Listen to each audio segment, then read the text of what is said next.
¿Qué tiene que ver IG con Société Générale? Pues desde hoy mucho. Lanzamos los multis, productos cotizados emitidos por Société Générale, disponibles a través de nuestra plataforma de trading. Elige el apalancamiento con el que estés más cómodo y multiplica tu exposición a los mercados financieros. Más información en IG.com. Los productos cotizados son instrumentos financieros complejos. Operar con estos productos implica un alto riesgo de perder el dinero rápidamente.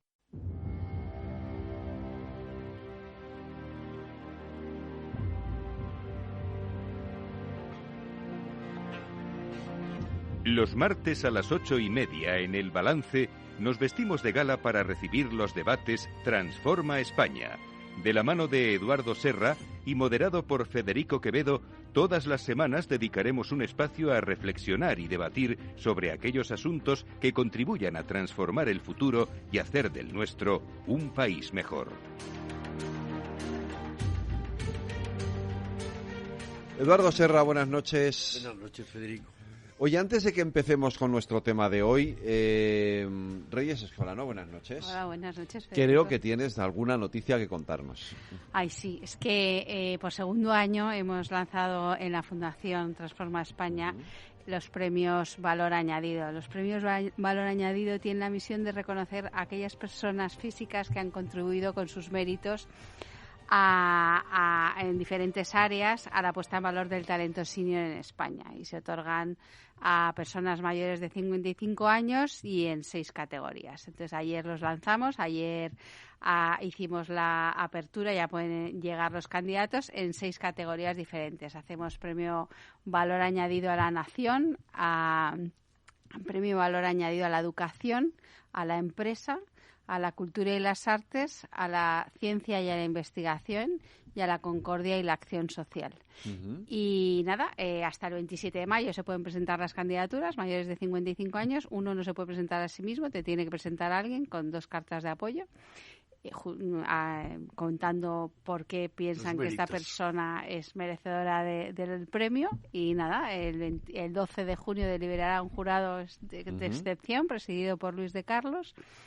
Y el 29 de junio se entregarán los premios. Así que animo a todos los oyentes de Capital Radio a que manden candidaturas. Claro que sí, que mandaré, pues sí, que manden candidaturas y que se presenten a los premios, y además estaremos allí de una u otra manera, estaremos allí presentes. Eso espero. Ahí esperamos. Claro que sí. Pues muchas gracias, Reyes. Y Eduardo, tenemos un viejo conocido, compañero, amigo de este programa, José Ramón Iturriaga. Buenas noches. ¿Qué tal, Federico? Gestor de fondos. Bueno, no digo, ¿cómo es que tienen unos nombres además todos muy raros? Las gestorías de fondos tienen... Sí. Claro, gestor de alguna uno se ha llamado Cabango, pero déjalo como socio de Avante. Vale, y como socio de Avante Asesores. José Ramón, vamos a hablar de la situación, vamos a poner un poquito sobre la mesa cómo está la situación económica. Hacemos un repasito, ¿no? José Ramón, aparte de que es un magnífico profesional en ese sector tan complicado y tan difícil como son las finanzas, tiene una cualidad que yo conozco a muy poquita gente que la tenga también, que es el optimismo, es decir, no disfruta con los pronósticos pesimistas. Sí hay que ser pesimista alguna vez, lo será, pero no disfruta con el pesimismo. Dice el refrán que no hay mal que 100 años dure, pero hemos tenido una crisis económica galopante, el 2007-2008, prácticamente 100 años después de la gran crisis del crack del 29, de 1929. Igual que hemos tenido una pandemia en el 2019 que recuerda, en cierta manera, a la mal llamada gripe española. No fue española, pero se le llamó así. Se le llamó así, sí. En 1918. Entonces, como ahora ha habido un revoloteo financiero otra vez de que si los bancos, el Silicon Valley Bank o el Credit Suisse y no sé qué, me parece que es bueno tranquilizar, si procede, pero creo que procede, tranquilizar a la gente que de repente empieza a pensar que sus ahorros de toda la vida pueden estar en peligro. Y esto es un ejercicio que deberíamos cuando pudiéramos frenarlo, y no se hace así, sino que probablemente por las necesidades de comunicación se amplía el efecto de esos bancos. Por eso me parecía que hablar ahora de la situación económica, el presente y el futuro, no estaba mal, y se lo hemos pedido otra vez a José Rey y amablemente nos ha dicho que sí. Pues José Ramón, lo primero yo creo que es analizar lo más inmediato, lo que ha pasado en estas tres últimas semanas, desde que estalló apareció esa crisis, que es verdad, claro, Silicon Valley Bank no es un banco sistémico, ni no es, muchos ponían, ¿no? Lehman Brothers, no, pues cuidado, no tiene nada que ver, estamos hablando de cosas muy distintas, ¿no? Pero es verdad que ha asustado un poco, sobre todo porque luego vino enseguida la crisis del crédito, ahí ya estamos hablando de palabras mayores. Y claro, todo esto pues ha generado una cierta inseguridad, ¿no? Por decirlo de alguna forma, incertidumbre. Claro, una cierta zozobra, ¿no? Yo creo que como todavía tenemos todo reciente, tenemos todavía las cicatrices de la crisis del 2008, que, como ha explicado muy bien Eduardo, fue una crisis pues muy grande, muy grave, y que, bueno, pues sobre todo aquí en España la vivimos o fuimos grandes protagonistas de esa crisis, y luego la que vino después, que fue consecuencia, la del euro del 2012, y bueno, luego se han ido concatenando pues una detrás de otra, y prácticamente no hemos dejado los españoles ni un solo charco sin pisar. Bueno, pues es lógico que bueno, pues nos recordemos y tratemos de hacer comparaciones con eso, pero bueno, yo creo que la realidad es que no tiene nada que ver. O sea, yo creo que lo que ha pasado en los dos bancos americanos que han tenido problemas y en Credit Suisse pues son la excepción y no la norma. O sea, probablemente lo que ha pasado en Credit Suisse es consecuencia de esa incertidumbre, de esa mayor volatilidad que surgió a raíz de lo del Banco Californiano, pero lo que hay que, analizándolo un poco con un poquito de distancia que ya tenemos, pues vemos que no tiene nada que ver. O sea, lo del Banco de California es una crisis que no ha sido ni una crisis de solvencia, que bueno, ha sido una crisis de liquidez, pero como consecuencia de una muy mala gestión de este banco en concreto. O sea, es un banco que, a diferencia de en otras ocasiones, no ha tenido problema por el lado del activo. O sea, no ha tenido un problema porque le hayan dejado de pagar los préstamos, que es normalmente como surgen las crisis financieras, ¿no? Pues que como consecuencia de que eso se desacelera la economía, aumenta el desempleo, se dejan de pagar las hipotecas y a raíz de eso pues los bancos no lo tienen suficientemente provisionado y se van al hoyo, ¿no? Pues aquí ha sido pues al revés, ha sido, por así decirlo, una crisis de banco con clientes ricos, ¿no? Por así decirlo, ¿no? En los últimos años, y como consecuencia, lo hablaba antes con Reyes y Eduardo, como consecuencia de los tipos de interés bajos. Ha sido lo que ha pasado, ha sido como consecuencia de un entorno de tipos de interés extraordinariamente bajos que ha llevado a que los clientes de este banco, que estaba en Silicon Valley, y como consecuencia a raíz de estar ahí, eran compañías tecnológicas, empresas de capital riesgo que estaban viviendo un entorno pues envidiable, ¿no? Eran capaces de estas empresas de valorarse unas valoraciones muy atractivas, levantar capital pues a unos múltiplos muy altos, y entonces bueno, pues eran capaces de amasar una gran cantidad de depósitos, ¿no? Los depósitos en Silicon Valley Bank crecieron en los 2 últimos años, multiplicaron por 6, y bueno, la base de activos, que son los créditos, pues prácticamente se mantuvieron igual, ¿no? Entonces estas empresas eran capaces de acceder al mercado de capitales con muchísima facilidad y acumulaban muchísimos depósitos. El problema ha sido que ese flujo se ha revertido como consecuencia de la subida de tipos de interés de estos últimos meses. Pues estas empresas tecnológicas se les ha cerrado el acceso al mercado en esas condiciones. Ahora las valoraciones son otras, y entonces bueno, este banco pues ha pasado de tener entradas netas de depósito todos los meses, pero por unas cantidades muy importantes, a empezar a tener salidas. Y entonces bueno, les ha pillado con el pie cambiado. Y no es que hubieran invertido este depósito, el dinero de sus clientes, en algo arriesgado, es que lo habían invertido en el activo más seguro, que por definición, que son los bonos del Tesoro americano. Lo habían invertido. Lo que pasa es que el problema es que al haberlo invertido estos últimos meses y como han subido los tipos de interés, al tenerlos que vender para hacer frente a los reembolsos de depósitos de sus clientes, habían perdido valor. Entonces esa ha sido la consecuencia. Entonces bueno, a raíz de eso bueno, pues ha surgido luego pues la crisis de Credit Suisse, que bueno, Credit Suisse era un banco que venía renqueando desde hace tiempo, o sea, es un banco que desde la crisis del 2008 pues tenía problemas, y básicamente sus problemas eran problemas de falta de rentabilidad, o sea, no era un problema de solvencia ni tampoco un problema de liquidez, sino era un problema de falta de rentabilidad. O sea, de los 50.000 empleados que tenía Credit Suisse, pues de media cobraban 200.000 euros, incluyendo pues administrativos, bedeles, ujieres, pues eso. Entonces, bueno, pues era un banco que tenía un cost to income muy alto, una base de costes para unos ingresos muy altos. Entonces, bueno, pues básicamente ese problema era como consecuencia de la división de banca de inversión. O sea, como otros bancos europeos, había entrado pues a principios de los 2000 a tratar de competir con los bancos americanos en banca de inversión en Estados Unidos, y le había ido mal porque, bueno, pues le costaba más contratar a banqueros, les costaba más atraer talento y se quedaban con los peores negocios. Entonces, bueno, pues la división de banca de inversión venía acumulando pérdidas 7 de los últimos 10 años. Luego tenía una banca muy rentable, que es la banca retail suiza, el banco en Suiza, es un banco muy rentable, o era un banco muy rentable, Credit Suisse Suiza, y luego tenía la otra pata del banco, era lo que todos conocemos, que tiene presencia prácticamente en todo el mundo, que es la banca privada, ¿no? El wealth management. Pues el wealth management había sido tradicionalmente un banco muy rentable, pero como consecuencia de los problemas de reputación de estos últimos años, que habían tenido algunos problemas sobre todo por la división de banca de inversión, pues habían empezado a sufrir reembolsos últimamente. Entonces, bueno, yo creo que todo se ha precipitado. Yo creo que además podemos decir que el supervisor suizo no ha sido ejemplar en la forma de resolución del banco.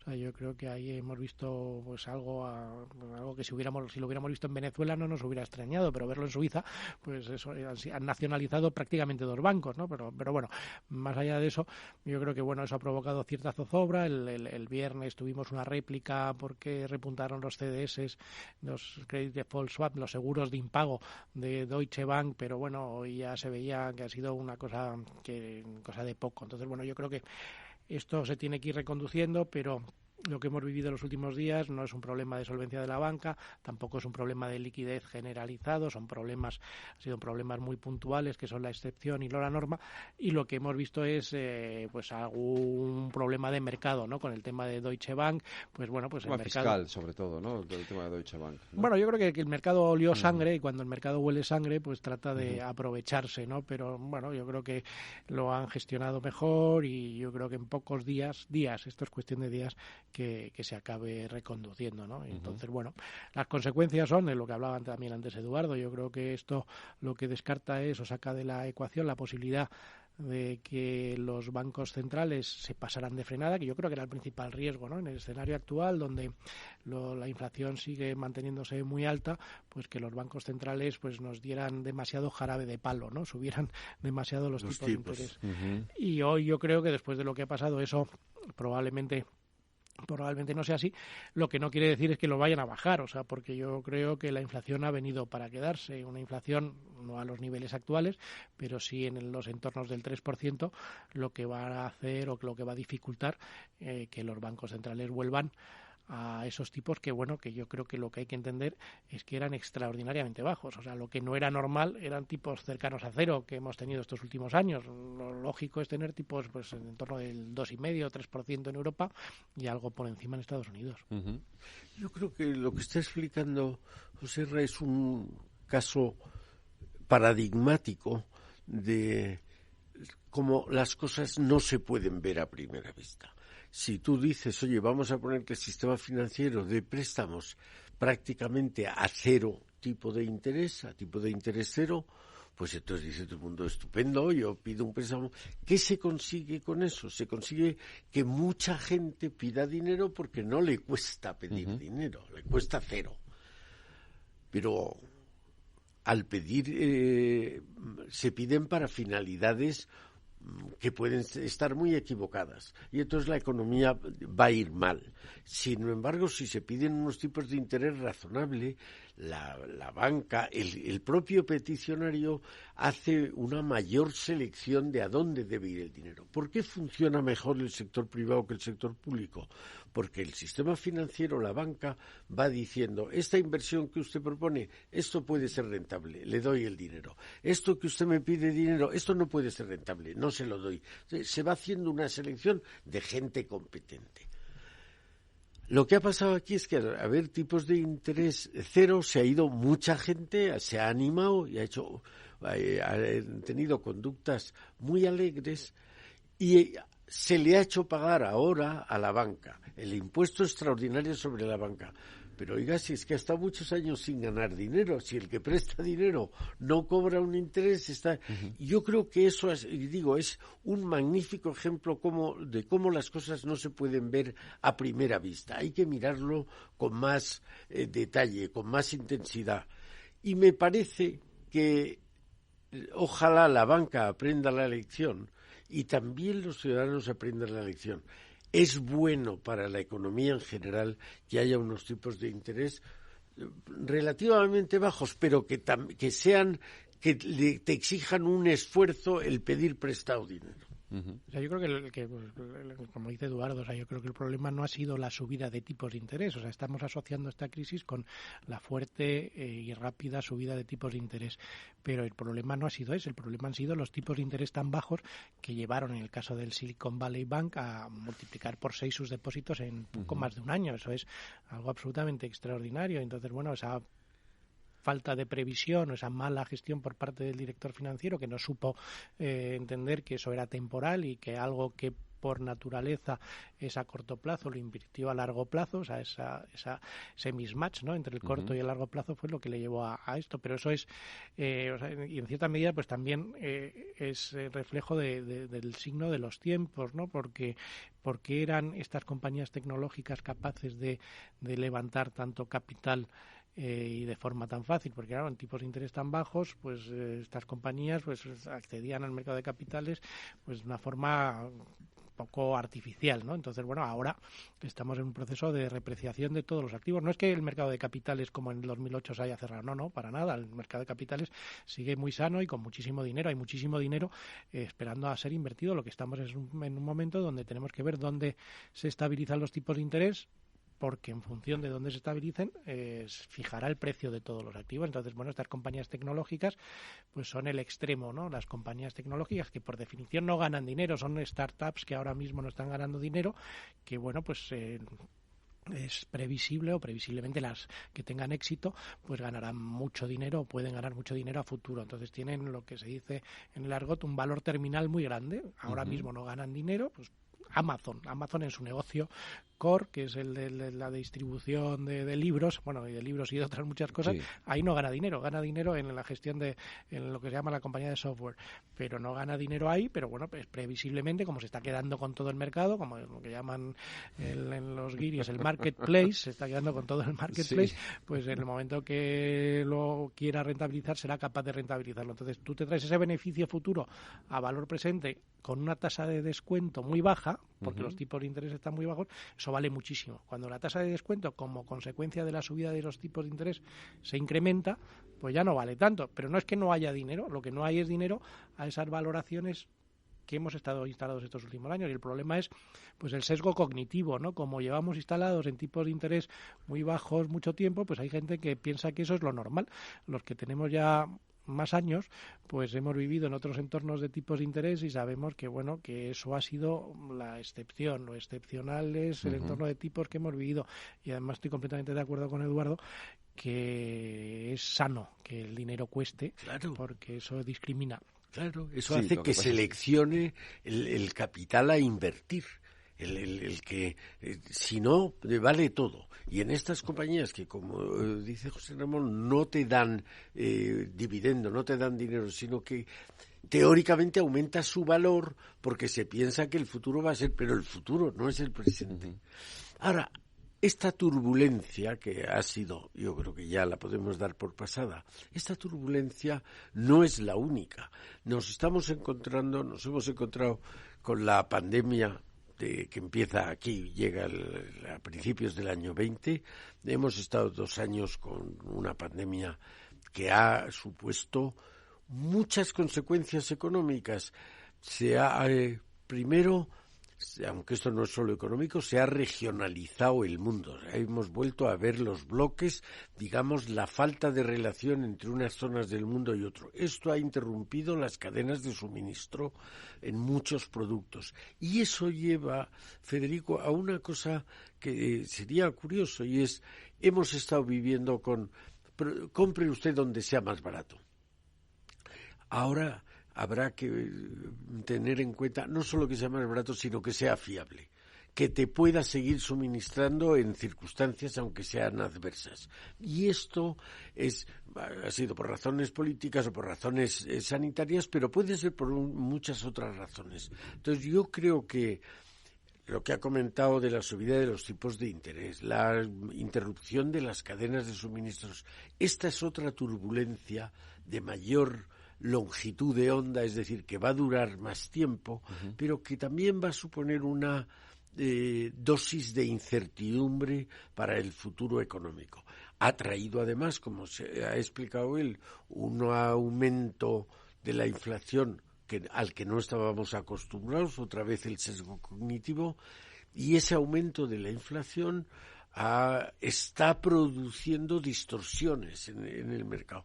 De manera que yo creo que además de todas las otras incertidumbres, la economía ha venido a ponernos una incertidumbre como consecuencia de estas turbulencias más. Y sería muy bueno el que nos paráramos un momento a reflexionar cuál es la mejor manera de enderezar esa situación. Uh-huh.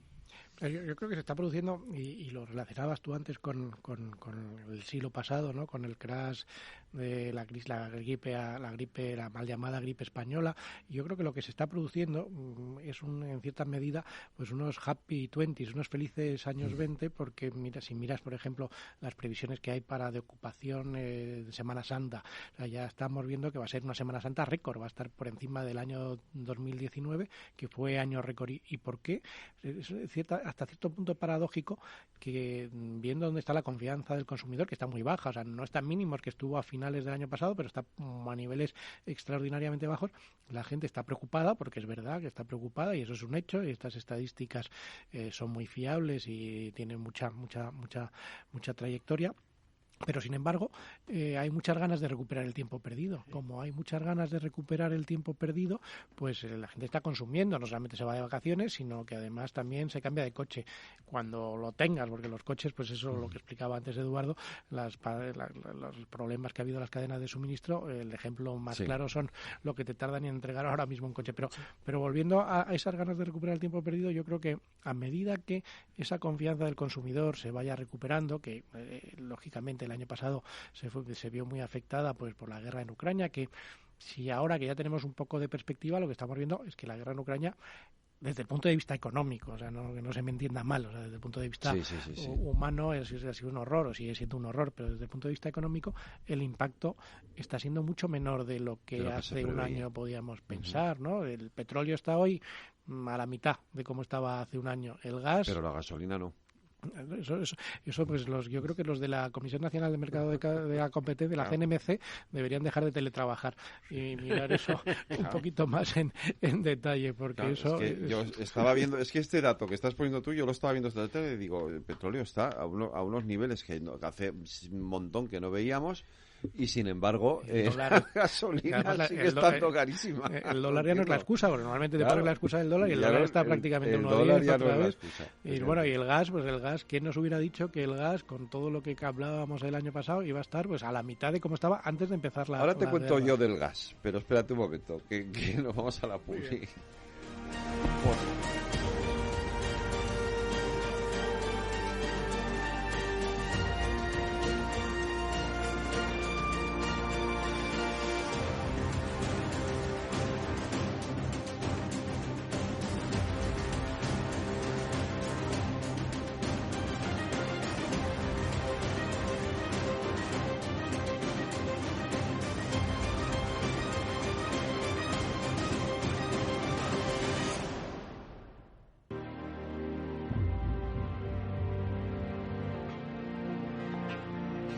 Transforma España. José Ramón Iturriaga, te decía lo del gas porque las facturas que están llegando en algunas casas de gas son terroríficas, pero bueno. Hay que tener cuidado con la tarifa regulada, pero que más allá de eso, que son temas más de las tarifas que pueden aplicar las distintas compañías, yo creo que el tema del gas, quien nos hubiera dicho que hoy, un año después de la guerra, con todos los problemas que íbamos a tener de desabastecimiento, de cortes de suministro, de parones industriales, iba a estar pues a la mitad que estaba antes de empezar la guerra. Está a 40 euros el megavatio, el forward a un mes, que es como la forma de medirlo, ¿no? Entonces, bueno, esas son buenas noticias desde el punto de vista económico, y bueno, y luego pues el tema de las cadenas de suministro, el coste de los fletes, pues también ha bajado muchísimo. Ha bajado muchísimo.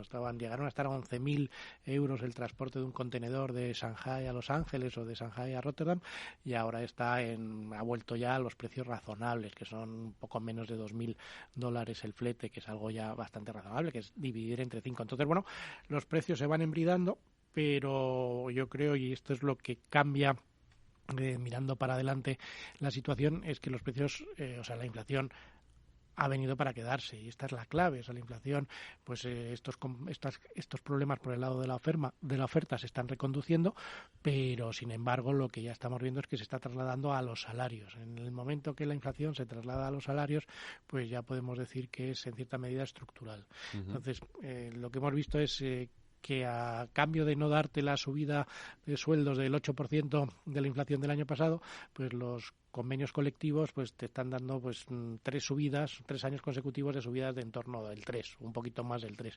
Y es ahí donde va a converger la inflación. Entonces, bueno, pues volvemos a algo que en España hemos estado muy acostumbrados a vivir con ello, pues lo que también hablábamos ahora, se nos había olvidado lo que era vivir con inflación, pero volver a vivir con inflaciones de entre el 3,5, pues no es nada tampoco como para escribir a casa, es algo razonable. Además, si analizamos y empezamos y tratamos de buscar comparaciones, somos muy aficionados los humanos a tratar de buscar comparaciones con el pasado, por eso de que la historia no se repite pero rima, pues yo creo que estamos en puestos a comparar. Desde luego esto no es el 2008 y sí se puede parecer mucho más a finales de los 90, principios de los 2000, cuando bueno, pues convivíamos con inflaciones españolas de eso, en torno al 3-4%, y tipos nominales europeos que estaban por debajo de la inflación, que esos son los tipos de interés reales negativos. Eso para una economía como la española, o sea, que el tipo nominal esté por debajo de la inflación, eso es una muy buena noticia, porque eso es gasolina para un sector muy importante para la economía española, como es el ladrillo, ¿no? Uh-huh. Porque claro, cuando el banco te financia pongamos al 3% o al 2,5% y la inflación está un punto por encima, pues el banco en ese plazo, en 30 años, te está regalando, entre comillas, está regalando pues un tercio del valor de la casa, ¿no? Porque uh-huh. Si la casa recoge la repreciación con la inflación, que la recoge, pues eso es lo que pasa. Entonces, bueno, eso unido a lo que comentábamos antes de las ganas de recuperar el tiempo perdido, que hace que antepongas el componente emocional al componente financiero a la hora de tomarte alguna decisión, como es comprarte una casa. Comprarte una casa desde el punto de vista financiero, la primera vivienda todavía tiene un pase, pero la vivienda en la costa, pues esa sí que no tiene ninguna playa, justificación, sí. Ninguna, o en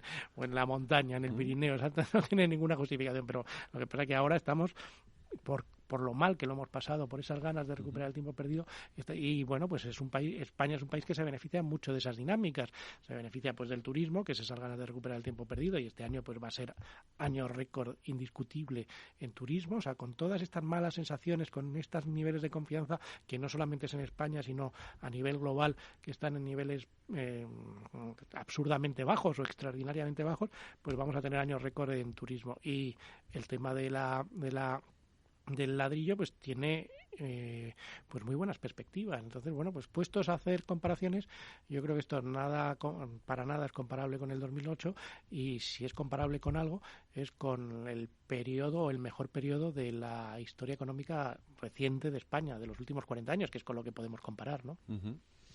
Sí, yo creo que es tiempo, por todo lo que estamos hablando, de recomendarle a la gente que en vez de ser la ciudad alegre y confiada,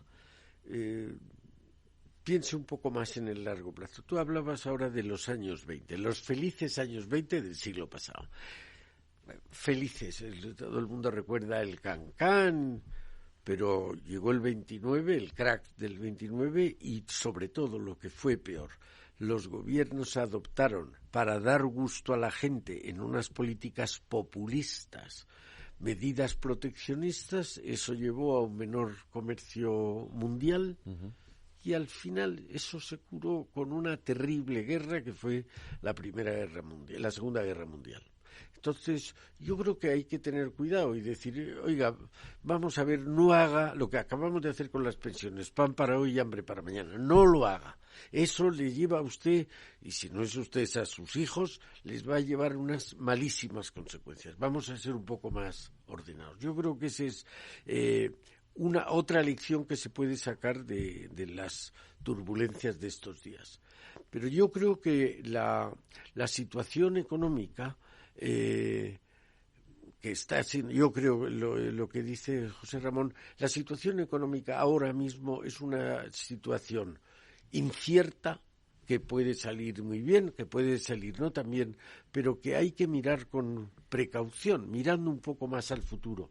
Yo creo que la principal característica, desde mi punto de vista, que tienen los populismos es que quieren dar gusto a la mayor parte de la gente sin pensar en las consecuencias. Esa irresponsabilidad es lo que nos lleva al desastre. Y creo que esto es un conjunto de cosas que están pasando, que es una buena ocasión para decirle a la gente, recapacite usted lo que vota, recapacite usted las sus decisiones económicas, reflexione un poco, ¿no? ¿Qué puede hacer que se tuerza? Quiero decir, como decía Eduardo, la situación no deja de ser incierta, es decir, dentro de que tendremos este moderado optimismo, pero la situación es incierta, porque ahí sigue habiendo elementos, factores que no sabemos cómo van a evolucionar. Entonces, ¿qué puede hacer que esto se tuerza o que esto no vaya tan bien como...? Yo creo que es importante el tema de la seguridad jurídica que apuntaba ahora Eduardo. Yo creo que hemos visto cómo ha sido últimamente lo de la reforma de las pensiones, que yo hablo en primera persona, estoy muy sorprendido, sobre todo por el ministro que lo ha sacado adelante, que en teoría era la parte del gobierno que estaba como más sensata, ¿no? Más sensata, que había venido a contener un poco a los populismos que están ahí en el Consejo de Ministros, pero bueno, al final se ha abrazado con sus tesis, con las tesis más populistas, ¿no? Entonces, bueno, pues yo creo que eso es el principal riesgo que ahora tenemos en España. Lo que pasa que, bueno, también tenemos a las puertas, pues primero unas elecciones municipales y autonómicas y a finales de año unas elecciones generales que, bueno, pues puede, como parece que indican las encuestas, puede haber un vuelco. Yo creo que eso sería una muy buena noticia. O sea, al cuadro macro que estoy describiendo ya ahora, que es un cuadro macro que no tiene nada que ver con el año 2008, porque no hay deuda en el sector privado. El ladrillo, que es muy importante para la economía española, tiene el viento de cola. El turismo, que también es algo muy importante para la economía española, también tiene el viento de cola. Tenemos una balanza por cuenta corriente positiva, tenemos un sistema financiero saneado. Si a esto además le ponemos la guinda de un gobierno sensato, un gobierno que viene a no tratar de buscar soluciones fáciles para problemas complejos, y el mejor ejemplo es el de las pensiones. O sea, en las pensiones ha faltado de todo, ha faltado pedagogía, ha faltado altura de miras, ha faltado muchísimo, ha faltado todo lo que sería exigible, y lo que se ha dado es una patada al bote para que el siguiente solucione un problema que no, con lo que se ha planteado ahora, no se va a solucionar. Pues bueno, yo creo que si esto pasara, pues sería una muy buena noticia. Yo creo que en el caso de la economía española, el principal riesgo ahora mismo es que siguiéramos con un gobierno del corte del actual, que siguiera por la deriva en la que está inmersa estos últimos meses, ¿no? Porque si miramos la legislatura, que ya está tocando a su fin, pues en el arranque, pues no rompieron nada, ¿no? Porque en el arranque la reforma laboral fue más o menos sensata, no pusieron pie en pared, pero últimamente, pues lo que hemos visto, pues lo que hablaba antes Eduardo, el impuesto a la banca, el impuesto a las energéticas, el impuesto a las grandes fortunas, eso es de una arbitrariedad tremenda. O sea, lo que subyace detrás de esas decisiones es una arbitrariedad absoluta que va en detrimento de la muy necesaria seguridad jurídica. Y bueno, pues a eso ahora lo corona la ley de la reforma de las pensiones, que desde luego no soluciona ningún problema.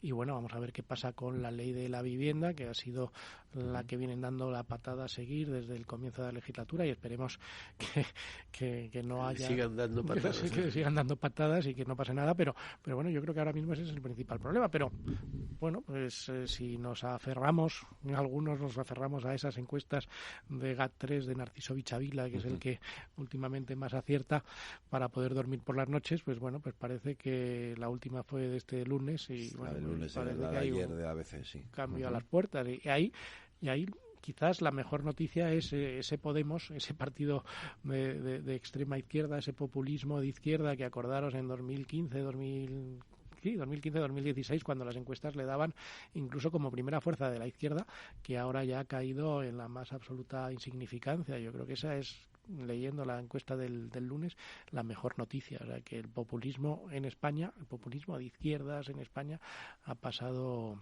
de puntillas, ¿no? Ahora estamos viendo algún coletazo últimamente, pero bueno, esto pasa porque saquemos al actual inquilino de la Moncloa el próximo mes de noviembre. Lo que ocurre, digo, no quiero hacer tampoco una lectura política de esto, pero si la situación económica mejora, es decir, ahora antes hablaba, por ejemplo, con uno de los compañeros que estaba con Edu Castillo en el programa anterior, ¿no? Que es un economista. Decía, en el mes de marzo la inflación puede estar en torno al 3%. Claro, si bajamos de lo que estamos acostumbrados estos meses atrás, de inflación por encima del 5 o 6%, a una inflación del 3%, y esto se empieza a visualizar en los meses siguientes, a lo mejor las encuestas vuelven a cambiar otra vez. Sí, yo creo que, vamos a ver, desde luego ese es un riesgo, por muy buenas que sean, que lo son las encuestas. Por cierto, que nos vamos a alegrar mucho, efectivamente, de que la inflación baje. Claro. No, claro, pero ese es un tema que no está decidido ni lo va a estar hasta el día de las elecciones. No. Y lo que hay que pensar es que la gente vote con responsabilidad. Que no, o sea, que no demos la imagen de que la democracia es el sistema en que una minoría sabe manipular muy bien a la mayoría, sino que la mayoría vote con un mayor sentido de responsabilidad. Yo creo que ese es el secreto. España es el país que menos ha crecido, que más nos hemos alejado de la renta media europea en los últimos 5 o 6 años. Oiga, esto hay gente que está padeciendo. Hablabais antes de las facturas de la energía, de la electricidad, pero oiga, esto es muy importante, el que cada vez los españoles nos vamos alejando más de la renta media de la comunidad, que llegó al 93% de la Unión Europea y ahora estamos en el 80%, que hemos de ser un país que iba creciendo como un cohete y acercándose a los mejores estándares de bienestar de los países de Europa Occidental, estamos yendo para atrás. Todo esto anunciado con mucha propaganda, pero yendo para atrás. Y te dicen que somos el primer país. Lo que ha mentido este gobierno merecería, solo lo que ha mentido, más allá de su acierto o su equivocación, lo que ha mentido merecería que no se le vuelva a reelegir, porque cuando uno te miente y le vuelves a votar, te estás llamando tonto. Ese es el problema.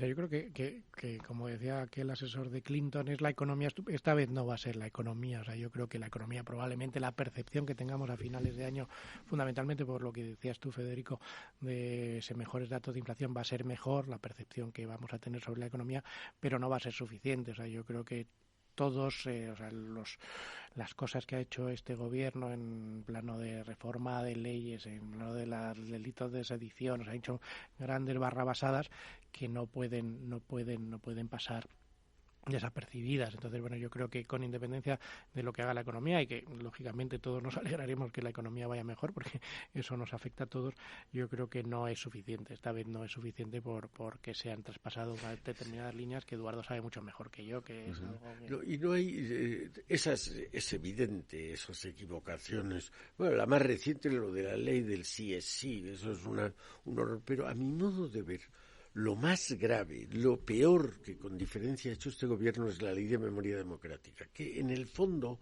trata otra vez de enfrentar a los españoles. No, es para olvidar, no es verdad. Es una ley para decir, usted es el bueno y usted es el malo, y ahora peléense. No, hombre, cuando se hizo en la transición y ya venía incubándose en muchos españoles la idea de que no se podía repetir el enfrentamiento entre españoles. Yo recuerdo en los años 70 y 80 en el Ministerio de Defensa los militares diciendo, bueno, ya hemos hecho todo lo necesario para que no volvamos a enfrentarnos los españoles. Y de repente, en el 2000, a partir del 2004, con el gobierno Zapatero y ahora la segunda edición, estamos intentando volver al enfrentamiento civil. Esto en un país que ha tenido 4 guerras civiles en los últimos 200 años es una locura, es suicida. Es verdad que la ley de acabar con la principal defensa de la democracia, que es anular el delito de sedición. Es verdad que la ley del sí es sí, de medidas de que una niña de 16 años pueda cambiarse de sexo cuando no puede tomar una cerveza o no puede votar. Son locuras de tal calibre que yo creo que son ese tipo de actos del gobierno lo que va a dirigir al electorado a votar en un sentido o en otro, más que la situación económica. Hay algo que no deja de sorprenderme, y es que con todos los elementos extraños, ¿no?, que hay en el cumplimiento de los hitos, los elevados niveles de deuda que seguimos teniendo en relación al PIB, etcétera, etcétera, la Unión Europea respalde la reforma de las pensiones, la Unión Europea siga respaldando al gobierno español y nos siga entregando fondos a destajo sin ningún problema, cuando hoy mismo, por ejemplo, hemos visto que a Italia le han cortado la cuarta entrega por no sé qué tontería. Es decir, porque quiero decir, lo he visto y he dicho, ¿y por qué a nosotros nos sigue? Quiero decir, ¿por qué a Italia le cortan el grifo y a nosotros nos sigue dando después de haber presentado, por ejemplo, una reforma de pensiones que es evidente que no soluciona el problema?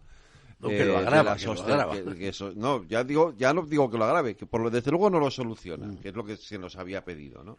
No, lo que acaba, yo creo que el gran problema de esta reforma de las pensiones es que acaba con el modelo que teníamos hasta ahora, que era un modelo contributivo. O sea, ya deja de ser contributivo en la medida que tú destopas las pensiones, destopas las cotizaciones, pero no, lógicamente no tiene correlación la pensión que recibes, porque la única forma de cuadrar el número, lo que quería Bruselas es que cuadraras el número.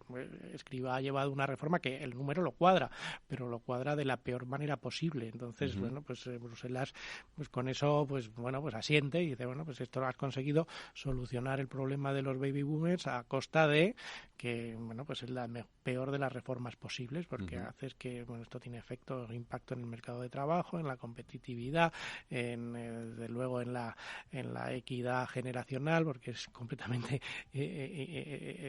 desequilibrado, pero has presentado algo que en términos de números pues cuadra. Actuarialmente los números salen. Entonces, bueno, yo creo que por ese lado ahí salva la papeleta. Y luego este gobierno pues no ha puesto pie, o sea, este gobierno fuera no tiene mala prensa, y esto seguro que Eduardo tiene mejor información que yo, pero incluso Pedro Sánchez, pues yo creo que fuera está mucho más cómodo, por eso se pasa más tiempo fuera que dentro, se está mucho más cómodo que fuera. Yo creo que en el tema de las previsiones, yo creo que lo que va a primar al votante español, tanto en las municipales y autonómicas ahora en mayo como en las generales después, es, yo creo, salir de esta situación de frentismo en la que estamos instalados y volver a una cierta moderación. O sea, yo creo que estamos todos muy cansados de este enfrentamiento permanente. Para eso tienen que pasar las elecciones. Claro. Sí, ahora mismo, es decir, lo hemos visto hoy en el Consejo de Ministros. Yo lo he criticado al principio del programa de mi editorial, que es decir, la manera ya casi insultante que la ministra portavoz, y lo siento por ella, la quiero un montón y ella ha sido compañera mía y hemos colaborado mucho en muchos programas, pero no puedes atacar, o sea, no puedes utilizar la rueda de prensa del Consejo de Ministros para destrozar, machacar al líder de la oposición como lo ha hecho hoy.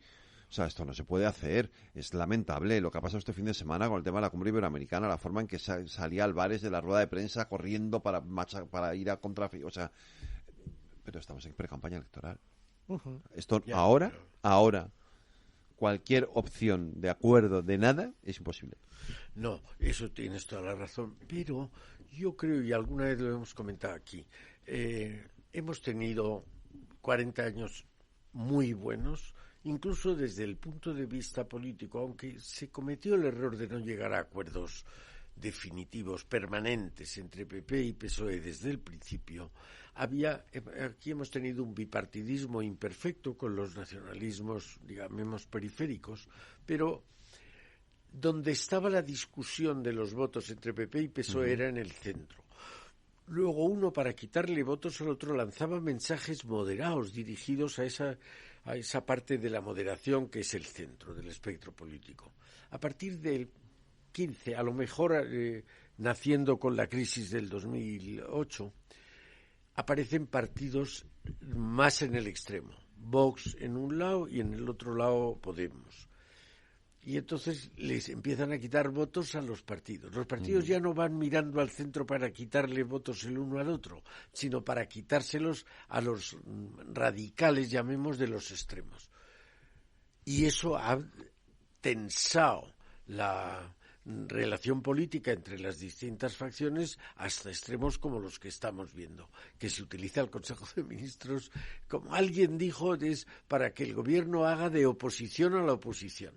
Entonces, si esto, como parece que dicen las encuestas, y esto no depende tanto de la situación económica, se disminuyen los partidos del extremo y aumentan los partidos moderados, el PP y yo diría el PSOE tradicional, ¿no? Entonces podemos volver a pensar en la moderación, en el acuerdo, en el pactismo, más que en este enfrentamiento, en esta confrontación permanente que tú dices. Sí, yo lo veo así. O sea, yo creo que ahora, además, la estrategia del Partido Popular, que es el que más favorecido sale en las encuestas últimamente, ha sido precisamente eso. O sea, yo creo que Alberto Núñez Feijóo, desde un año a esta parte, que es lo que lleva al frente del partido, pues ha optado por irse al centro. Y, sin embargo, y a mí me ha sorprendido mucho, pues Pedro Sánchez todo lo contrario, se ha echado más a la izquierda, dejando el centro libre, que es donde tradicionalmente se han ganado las elecciones.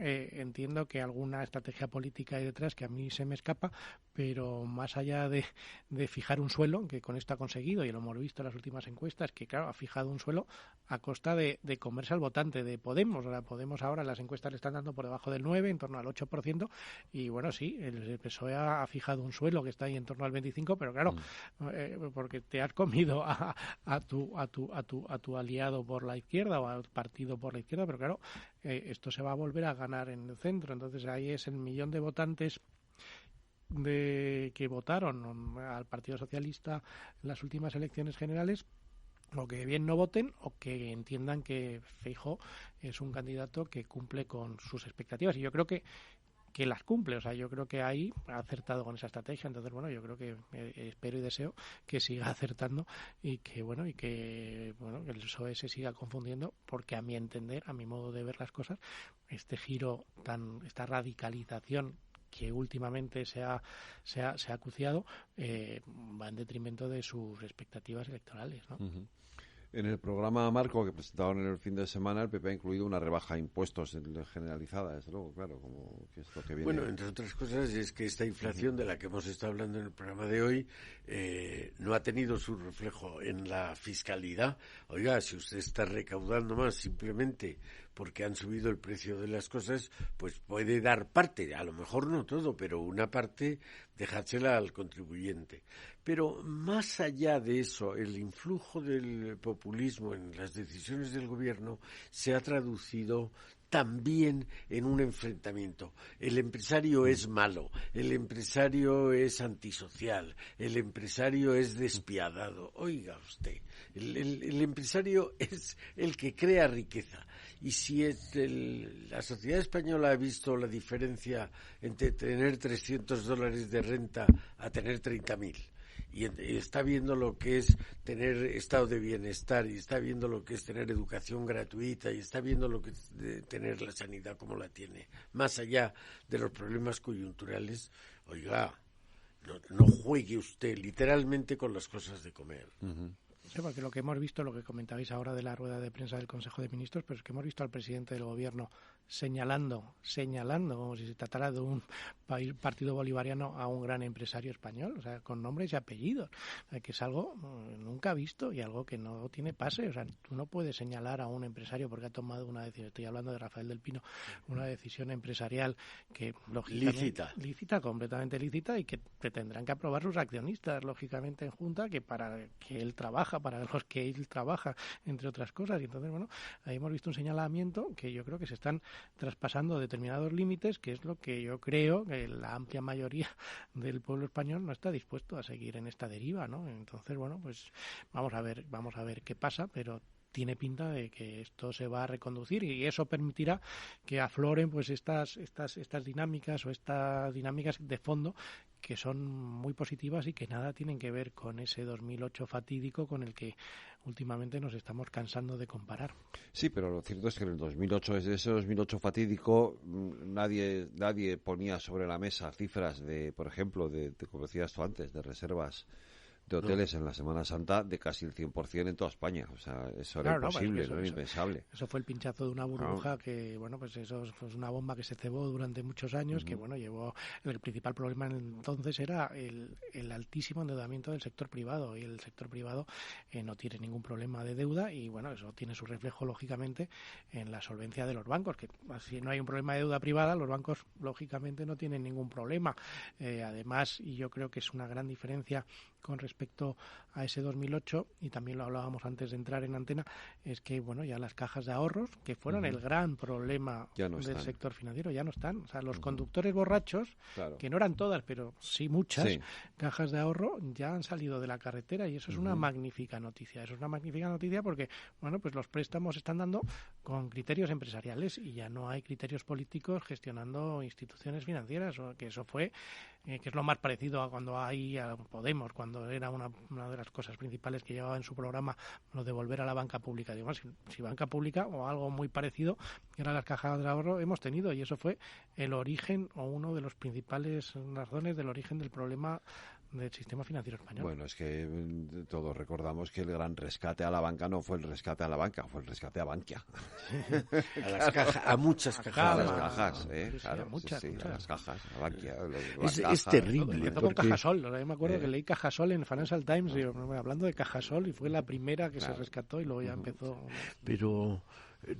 la fundación, que forma parte del tercer sector, hemos visto cómo se han incrementado las dificultades para conseguir dinero, porque las cajas de ahorro creadas en el siglo XVII habían sido una institución que cumplió una función social magnífica, hasta que se metió a los ayudar a los demás, hasta que fueron manejadas por los políticos. Por eso tantas veces hablamos de que los políticos que se dediquen a lo suyo, que ya tienen... Que hagan leyes, pero no gobiernen cajas de ahorro. Y ejecutar lo que dicen las leyes. Pero no se dediquen ustedes a hacer lo que tienen, lo que le corresponde a otros, o en el caso de los poderes al poder judicial, o en el caso de la sociedad civil. Eso no puede ser. Yo creo que debemos a toda costa volver a la sensatez. Debemos volver a la normalidad. No es normal que una niña de 16 años pueda cambiarse de sexo sin permiso de los padres cuando la ley vigente le dice que no puede votar. ¿De verdad? ¿De verdad pueden hacerse esas cosas? Yo comprendo que los adelantos de la técnica te permitan hoy hacer eso, pero eso no da pábulo para que un menor de edad que no puede votar pueda tomar una decisión de ese calibre y, en la medida que yo sé, irreversible. Oiga, no haga usted esto. Eso no es sensato. Ya no es que sea de izquierdas y derechas. No es sensato. Pues José Ramón Iturriaga, gracias de nuevo otra vez por acompañarnos este ratito aquí en los debates Transforma España, en el balance. Me encanta venir. Y a nosotros que vengas, ya lo sabes. Y a ti, Eduardo, te espero. La semana que viene no, que tenemos... No, que es Semana Santa. Tenemos vacaciones de Semana Santa. Os doy vacaciones de Semana Santa. Yo no, pero vosotros tenéis vacaciones de Semana Santa. Muchas gracias, te escucharemos desde lejos. Eso, nos vemos la siguiente semana. Un abrazo, cuidaros. Gracias.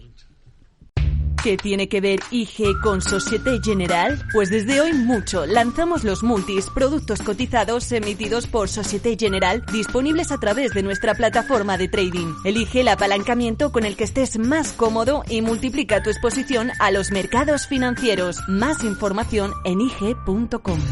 Los productos cotizados son instrumentos financieros complejos. Operar con estos productos implica un alto riesgo de perder el dinero rápidamente.